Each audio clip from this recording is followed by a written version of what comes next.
Right అక్క అల్వాలో బాలికల missing కేసులో ట్విస్ట్ నెలకొంది. ఇద్దరు బాలికలపై యువకులు అత్యాచారానికి పాల్పడ్డారు. ఇన్స్టాలో పరిచయమైన బాలికలను యువకులు ట్రాప్ చేశారు. బాలికలు కనిపించకపోవడంతో తల్లిదండ్రులు పోలీసులకు ఫిర్యాదు చేశారు.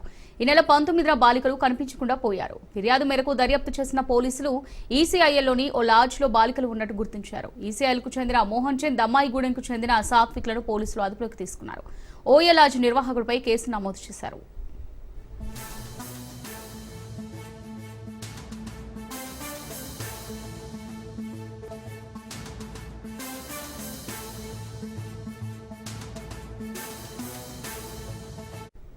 అల్వాలో బాలికల మిస్సింగ్ కేసులో ట్విస్ట్ నెలకొంది. ఇద్దరు బాలికలపై యువకులు అత్యాచారానికి పాల్పడ్డారు. ఇన్స్టాలో పరిచయమైన బాలికలను యువకులు ట్రాప్ చేశారు.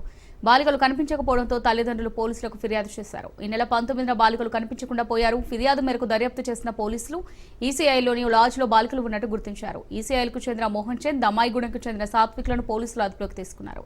ఓయే లాడ్జ్ నిర్వాహకుడిపై కేసు నమోదు చేశారు.